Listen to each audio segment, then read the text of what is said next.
ಲೋಕಸಭಾ ಚುನಾವಣೆ ಹಿನ್ನೆಲೆಯಲ್ಲಿ ಕೋಲಾರ ಜಿಲ್ಲಾಡಳಿತ ಹಾಗೂ ಜಿಲ್ಲಾ ಸ್ವೀಪ್ ಸಮಿತಿ ವತಿಯಿಂದ ಜಿಲ್ಲೆಯಲ್ಲಿ ಚುನಾವಣಾ ಗುರುತಿನ ಚೀಟಿ ಹಂಚಲಾಗುತ್ತಿದೆ. ಮತಗಟ್ಟೆ ಅಧಿಕಾರಿಗಳು ಮನೆಗಳಿಗೆ ಭೇಟಿ ನೀಡಿ ಕುಟುಂಬ ಸದಸ್ಯರ ಗುರುತಿನ ಚೀಟಿ ಹಾಗೂ ಮತದಾರ ಆಹ್ವಾನ ಪತ್ರಿಕೆ ವಿತರಿಸುತ್ತಿದ್ದಾರೆ.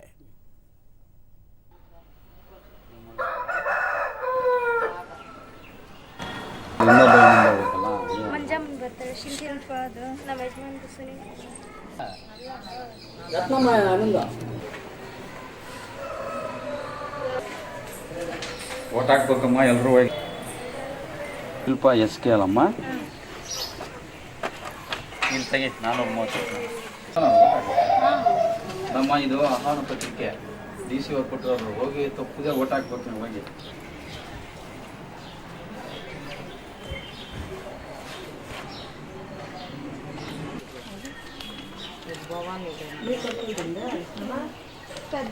ನಮ್ಮ ಕೋಲಾರ ಜಿಲ್ಲೆಯಲ್ಲಿ ದೂರದರ್ಶನದೊಂದಿಗೆ ಸ್ಥಳೀಯ ನಿವಾಸಿ ಪಾಲ್ಗೊಂಡ ಸಾರ್ವತ್ರಿಕ ಚುನಾವಣೆ ಹಿನ್ನೆಲೆಯಲ್ಲಿ ಅಧಿಕಾರಿಗಳು ಮನೆಗಳಿಗೆ ಭೇಟಿ ನೀಡಿ ಮತದಾರರ ಪಟ್ಟಿ ವಿವರಗಳನ್ನು ನೀಡುವ ಮೂಲಕ ಜಾಗೃತಿ ಮೂಡಿಸುತ್ತಿದ್ದಾರೆ ಎಂದು ಹೇಳಿದರು.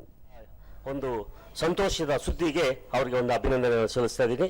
ಆಮೇಲೆ ಬಿಎಲ್ಒಗಳು ಮನೆಗಳಿಗೆ ತೆರಳಿ ಒಂದು ಆಹ್ವಾನ ಪತ್ರಿಕೆಯನ್ನು ಕೊಡ್ತಾ ಇದ್ದಾರೆ. ಏನಪ್ಪಾ ಅಂದರೆ ಇದು ಮೊಟ್ಟ ಮೊದಲ ಬಾರಿಗೆ ಪ್ರಜಾಪ್ರಭುತ್ವದಲ್ಲಿ ಒಂದು ಹಕ್ಕನ್ನು ಚಲಾಯಿಸೋದಕ್ಕೆ ತಾವು ಬಂದು ಮತವನ್ನು ಚಲಾಯಿಸಿ ಧೈರ್ಯವಾಗಿ ಏನೂ ನಿಮಗೆ ತೊಂದರೆ ಇಲ್ಲದಂಗೆ ನೀವು ಬಂದು ಆಹ್ವಾನ ಪತ್ರಿಕೆಯನ್ನು ಕೊಟ್ಟು ಒಂದು ಮತದಾನವನ್ನು ಚಲಾಯಿಸಲು ಒಂದು ಅನುಕೂಲ ಮಾಡಿಕೊಡ್ತಾ ಇದ್ದಾರೆ. ವಿಭಾಗೀಯ ಚುನಾವಣಾಧಿಕಾರಿ ತಿಮ್ಮಪ್ಪ ಮತದಾರರಲ್ಲಿ ಇರುವ ಗೊಂದಲ ಹಾಗೂ ಆತಂಕಗಳನ್ನು ನಿವಾರಿಸುವ ನಿಟ್ಟಿನಲ್ಲಿ ಮನೆಗಳಿಗೆ ತೆರಳಿ ಮತದಾರರ ಪಟ್ಟಿಯ ವಿವರಗಳನ್ನು ನೀಡಲಾಗುತ್ತಿದೆ ಎಂದು ಮಾಹಿತಿ ನೀಡಿದರು.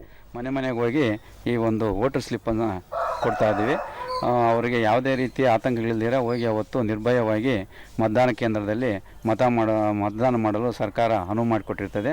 ಅವರು ತಪ್ಪದೇ ಹೋಗಿ ನಮ್ಮ ಒಂದು ಕೋಲಾರದಲ್ಲಿ ಒಂದು 100% ಮತದಾನ ಆಗಂಗೆ ಕ್ರಮ ತಗೊಂಡಿರ್ತಾರೆ. ಏಪ್ರಿಲ್ 24ನೇ ತಾರೀಕು ಚುನಾವಣಾಧಿಕಾರಿಯೂ ಆಗಿರುವ ಜಿಲ್ಲಾಧಿಕಾರಿ ಅಕ್ರಮ್ ಪಾಷಾ ಜಿಲ್ಲೆಯ ಜನರು ಸಕ್ರಿಯವಾಗಿ ಚುನಾವಣೆಯಲ್ಲಿ ಭಾಗವಹಿಸುವಂತೆ ಅರಿವು ಮೂಡಿಸಲಾಗುತ್ತಿದೆ ಎಂದರು. ಈಗಾಗಲೇ ಹಲವಾರು ಬಾರಿ ಮನವಿಯನ್ನು ಮಾಡಿಕೊಂಡಿದ್ದೇನೆ. ಅದೇ ರೀತಿ ನಾವು ಈ ಒಂದು ಮತದಾರರಿಗೆ ಅನುಕೂಲ ಆಗಲಿ, ಯಾವುದೇ ಗೊಂದಲ ಇರಬಾರ್ದು, ಅವರ ಮತದಾರರ ಪಟ್ಟಿಯಲ್ಲಿ ಅವರ ಇರುವಂಥ ಹೆಸರು, ವಿಳಾಸ, ವಿವರ, ಕ್ರಮ ಸಂಖ್ಯೆ, ಅವರ ಒಂದು ಫೋಟೋ ಇರುವಂಥ ಒಂದು ಕಾರ್ಡು, ಇದನ್ನು ಎಲ್ಲವನ್ನು ಮುದ್ರಿಸಿ ನಾವು QR ಕೋಡನ್ನು ಸಹ ಹಾಕಿದ್ದೇವೆ. ಆ QR ಕೋಡಿಂದ ನೇರವಾಗಿ ಅವರ ಮತದಾನ ಕೇಂದ್ರಕ್ಕೆ ಗೈಡ್ ಮಾಡುವಂಥ ಒಂದು ಅವಕಾಶವನ್ನು ಕಲ್ಪಿಸಿದ್ದೀವಿ. ಈಗಾಗಲೇ ಅದನ್ನು ಮನೆಗೆ ನಾವು BLOಗಳ ಮೂಲಕ ತಲುಪಿಸ್ತಾ ಇದ್ದೀವಿ. ಹಾಗೆ ವೋಟರ್ಸ್ ಗೈಡ್ ಯಾವ ರೀತಿ ಮತದಾನ ಮಾಡಬೇಕು ಎನ್ನುವುದನ್ನು ನಾವು 8 ದಿವಸ ಮುಂಚೆನೇ ಆ ಒಂದು ಮತದಾರರಿಗೆ ತಲುಪಿಸುವಂಥ ಕೆಲಸವನ್ನು ಮಾಡ್ತಾ ಇದ್ದೀವಿ.